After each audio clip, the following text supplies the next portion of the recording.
आणि आता देशाच्या अमृत काळाकडनं महाराष्ट्राच्या अमृत काळाकडे आपला प्रवास चाललाय। 2035 साली महाराष्ट्राचा अमृत काळ असेल।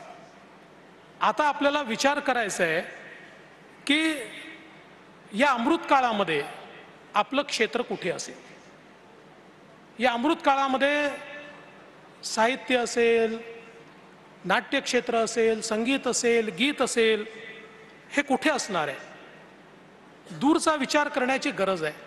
बघा, आमच्यासारखे लोक, सुधीर भाऊ असतील, मी असेल, मुख्यमंत्री असतील, आम्ही डॉक्टर जब्बार पटेल साहेब फायलींना इंजेक्शन देऊन त्या वेगाने धावू शकतो। आम्ही पाहिजे त्या प्रकारचं इन्फ्रास्ट्रक्चर तयार करू शकतो। पण हे क्षेत्र 2035 साली कुठे असेल हे व्हिज्युअलायझेशन आम्ही नाही करू शकत। हे कुठे असलं पाहिजे याचा विचारही आम्ही नाही करू शकत। ते व्हिज्युअलायझेशनही तुम्ही करू शकता, त्याचा विचारही तुम्ही करू शकता, तिथपर्यंत नेण्याची जबाबदारी मात्र आम्ही घेऊ शकतो। त्यामुळे तुम्ही आता जे मुद्दे मांडले ते तर महत्त्वाचे आहेच।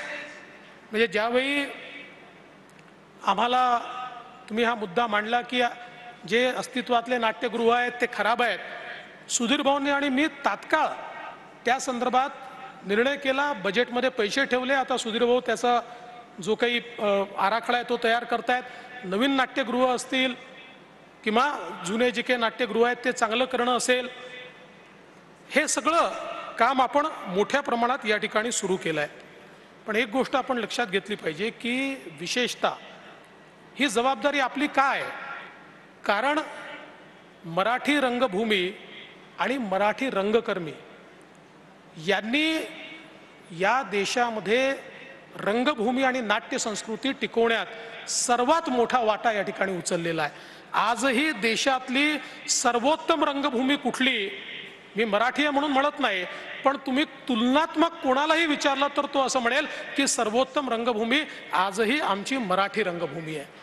आणि मग जर आम्ही सर्वोत्तम असू तर जो सर्वोत्तम असेल ही त्याचीच जबाबदारी असणार आहे की आपल्याला हे टिकवावंही लागेल, हे जगवावंही लागेल। आणि शेवटी प्रत्येक युगाची वेगवेगळी मूल्य असतात, ती मूल्य ओळखावी लागतात आणि त्या मूल्यानुरूप आपल्याला तशा प्रकारचं परिवर्तनही करावं लागतं। पण ती करत असताना आपली शाश्वत मूल्य काय आहेत याचा देखील विचार आपल्याला करावा लागतो। त्यामुळे ती शाश्वत मूल्य ही लक्षात ठेवत या 21व्या शतकाची मूल्य काय आहेत आणि त्या मूल्यातून आपल्यासमोर काय आव्हानं तयार होणार आहेत याचा विचार करणं हे अत्यंत महत्त्वाचं आहे। बघा, शेवटी मुकपट आले त्यावेळेस चर्चा असायची, आता नाटक संपेल, संपलं नाही। बोलपट आले, आता नाटक संपेल, संपलं नाही। टीव्ही आला, मग लोक म्हणाले आता नाटक संपेल, ते संपलं नाही। OTT आला, लोक म्हणाले नाटकं संपतील, संपले नाहीत, संपणार नाहीत। काही झालं तरी जोपर्यंत एकही मराठी रसिक जिवंत आहे तोपर्यंत नाटक संपूच शकत नाही। खरं म्हणजे मला असं वाटतं की तुमचं क्रेडिट काय आहे, तुमचं क्रेडिट हे नाही की तुम्ही उत्तम नाटकं तयार केली, तुम्ही अतिशय समृद्ध रसिक तयार केला। हे खरं म्हणजे आपल्या या संपूर्ण नाट्य संस्कृतीचं एक अत्यंत महत्त्वाचं या ठिकाणी योगदान आहे।